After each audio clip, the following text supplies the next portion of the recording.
Welcome all of you. So today we are going to start the first session of OpenOffice Calc, which is consolidating data.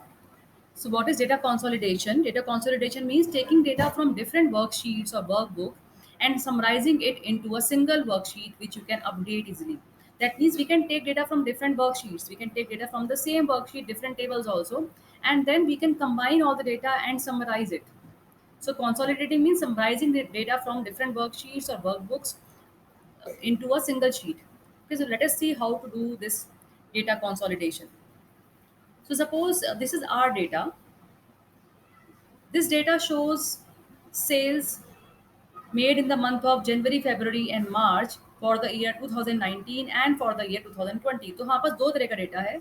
ये कुछ salesman के name है suppose, और उन्होंने कितनी cell करी जनवरी फरवरी मार्च में in the month of 2019 in the year 2019. ऐसे ही 2020 में जनवरी फरवरी मार्च में इन सेल्समैन ने कितनी सेल्स करी है किसी भी आइटम की. That is being given in this table. So this is a dummy data which we are having. So now what we have to do is we have to consolidate this data. We have to summarize data, and then we have to find how much each salesman has done the sales in the month of January, February, and March throughout. That means combining both the data of 2019 and 2020. So what we are having here is we are having the data in the same worksheet. There are two different tables which we have made in the same worksheet, and then we will consolidate both the data to get the summarized answer, summarized result. So what we will do first? So for this we have to go to data menu and click on consolidate.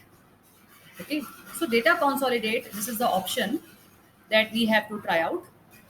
Now we will just see what all can be done in data consolidation. We can use different types of functions in data consolidation. Functions means we can perform a sum operation. हम इन summarize करने के लिए हम sum कर सकते हैं. We can also use count, average, minimum, maximum, product. So all these functions which we have already done in class 9th, these functions, these formulas can be applied on the data which we want to summarize. ठीक है. अब क्या होता है कि these cells are having certain address. जैसे कि if I am clicking on this cell, the address of this cell is B4. B is the column and fourth row. ठीक है. तो हमें क्या करना है, ये पूरा एक रेंज है और सेकंड रेंज ऑफ वैल्यूज हमारी ये वाली है. इन दोनों के डेटा को हमें समराइज करना है.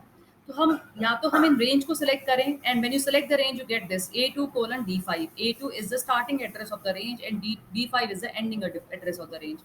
Either we can use this range, or we can also define a range. And how to define a range? For that we will select the range. यहाँ लिखा हुआ आ गया A2 colon D5. A2 is the starting address, D5 is the ending address. Just delete this and write suppose range 1. So I have named this range as range 1 and enter. तो इस range का नाम मैंने range 1 कर दिया. You can just see I am selecting this. यहाँ पर range 1 लिखा हुआ आ रहा है instead of the cell address. Similarly I am naming this range. इस पूरे एरिया को मैंने सेलेक्ट किया. क्या लिखा हुआ आ रहा है F2 colon I5. F2 is the starting address, I5 is the ending address. तो इसका हमने डिलीट करके यहाँ से लिख दिया रेंज 2. तो ये हमारी रेंज 2 डिफाइन हो गई है. Okay, so now let me define again range 2 and enter. So this defines the second range. So this data is range 2. ठीक है.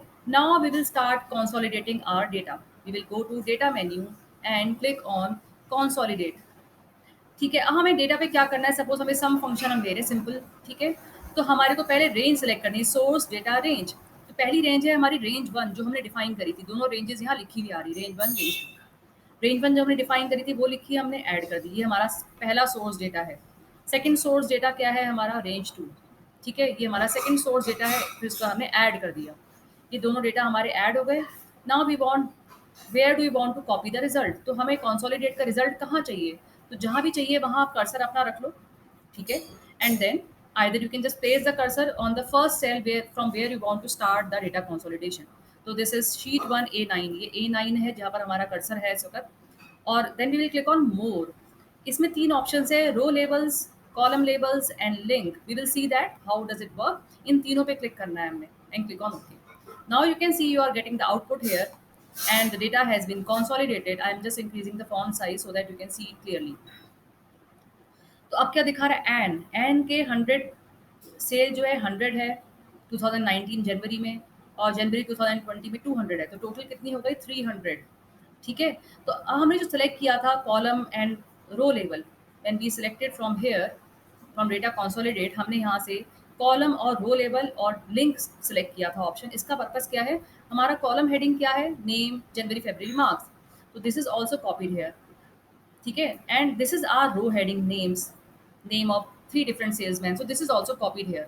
So that's why we have selected row label and column label कि सिर्फ data ही copy नहीं कर रहा, ये जो हमारे टेबल के जो रो की हेडिंग है या कॉलम की हेडिंग है उसको भी ये कॉपी कर रहा है। Third was link. Link means अगर सपोज ये एन का रिकॉर्ड है 100 plus 200 is 300, it is showing here. ऐसी फेब्रवरी में 70 है, 2020 में 100 है, तो 170, 70 प्लस 100। ऐसे अगर मैं सैम का रिकॉर्ड देखूं, जनवरी में 300 है और 2020 में 200 है जनवरी में, so it is showing 500 here. अब लिंक का पर्पस क्या है? अगर मैं इसको चेंज कर दूं, सपोज ये 300 प्लस 200 500 दे रहा है, इस 300 को मैंने सपोज कर दिया 400, तो यहाँ आंसर मेरा ऑटोमेटिकली 600 हो गया।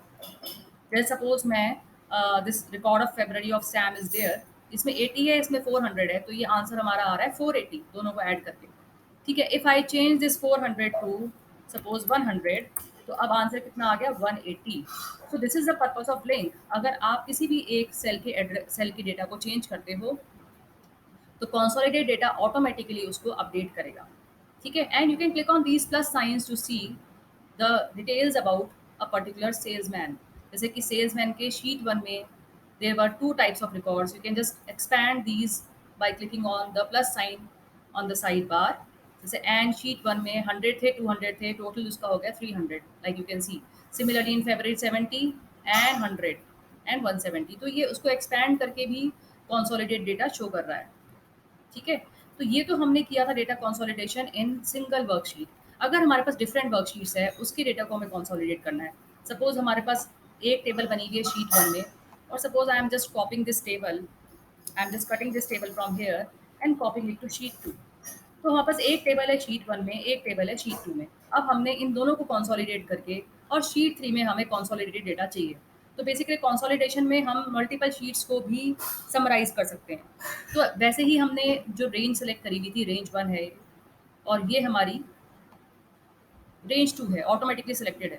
रेंज बनाना जरूरी नहीं है, आप बिना रेंज के भी काम कर सकते हो, इट इज़ नॉट नेसेसरी। तो अब हम ऐसे करते हैं, बिना रेंज के इस क्वेश्चन को करते हैं। Okay, so I am going to data consolidation now. So first of all I delete the ranges which were created earlier. इसको मैं डिलीट कर रही हूँ क्योंकि इसमें ऑलरेडी सोर्स डेटा की रेंज सेलेक्टेड है। पहले वाले क्वेश्चन के अकॉर्डिंग हमें सम ही निकालना है, I am selecting only some function here. So first of all I click on source data. तो पहला सोर्स डेटा मेरा शीट वन में है। So either I can use range from here और I can also select the cell address. Range लेना compulsory नहीं है, it is easier to take a range, but we can use cell addresses also.